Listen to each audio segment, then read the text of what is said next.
کن کن اور کس کس طرح کے عیب والے جانوروں کی قربانی کرنا جائز نہیں؟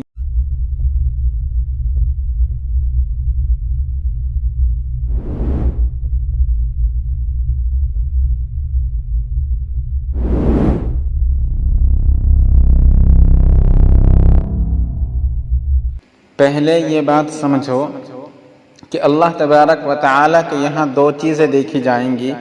نمبر 1 قربانی کرنے والے کی نیت، اور نمبر 2 ایسا جانور اللہ کے راستے میں قربان کرنا جس سے اندر کوئی عیب نہ ہو۔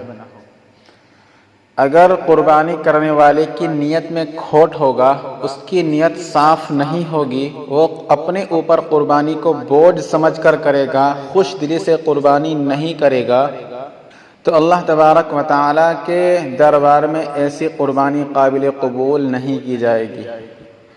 نمبر 2 ایسا جانور اللہ کے راستے میں قربان کرنا ہے جس کے اندر کوئی عیب نہ ہو، ایسا عیب جس کو شریعت عیب مانتی ہے، ایسا جانور قربان کرنے سے اللہ تبارک و تعالیٰ کے یہاں قابل قبول نہیں کیا جائے گا۔ ایسا مجنون اور پاگل جانور جو اپنے جنون اور پاگل پن کی وجہ سے چارہ نہ کھاتا ہو، گھاس نہ چرتا ہو، ایسا خارش زدہ جانور جو خارش کی وجہ سے بے حد لاغر اور کمزور ہو چکا ہو، ایسا جانور بھی عیبدار شمار کیا جائے گا۔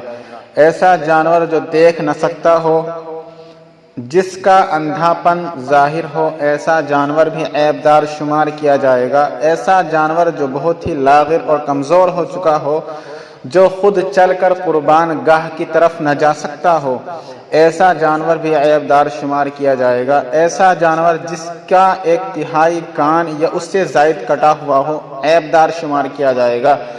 ایسا جانور جس کی 1/3 یا اس سے زائد دم یعنی پونچھ کٹی ہوئی ہو، وہ جانور بھی عیبدار شمار کیا جائے گا۔ ایسا جانور جس کی 1/3 یا اس سے زیادہ بینائی یعنی آنکھوں کی روشنی جا چکی ہو، ختم ہو چکی ہو، وہ جانور بھی عیبدار شمار کیا جائے گا۔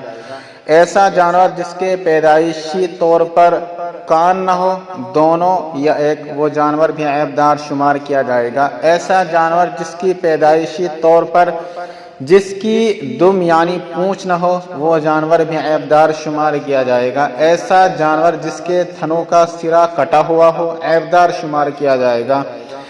ایسا جانور جس کے تھن خشک ہو گئے ہو، گائے اور بھینس کے 2 تھن، بکری کا 1 تھن خشک ہو گیا ہو، تو یہ بھی عیبدار شمار کیے جائیں گے۔ ایسا جانور جس کی ناک کٹی ہوئی ہو، عیبدار شمار کیا جائے گا۔ ایسا جانور جو خنثی ہو، وہ بھی عیبدار شمار کیا جائے گا۔ ایسا گونگا جانور جس کی اکثر یا پوری زبان کٹی ہوئی ہو، عیبدار شمار کیا جائے گا۔ ایسا جانور جس کے سینگ ٹوٹ گئے ہو اور سینگ ٹوٹنے کا اثر اس کے دماغ تک پہنچ گیا ہو، تو ایسا جانور بھی عیبدار شمار کیا جائے گا۔ ایسا جانور جو اپنے بچے کو دودھ نہ پلاتا ہو، عیبدار شمار کیا جائے گا۔ لنگڑا جانور اگر چلتے وقت ٹوٹی ہوئی ٹانگ زمین پر نہ رکھے بلکہ 3 ٹانگوں کے سہارے سے چلے اور ٹوٹی ہوئی ٹانگ زمین سے اٹھا کر چلے، تو ایسا جانور بھی عیبدار شمار کیا جائے گا۔ لیکن اگر نوعیت ایسی ہو کہ جانور چلتے ہوئے اس ٹانگ کا سہارا لے، تو یہ جانور عیبدار شمار نہیں کیا جائے گا۔ فقط والسلام، واللہ اعلم بالصواب، وعلمہ اتم۔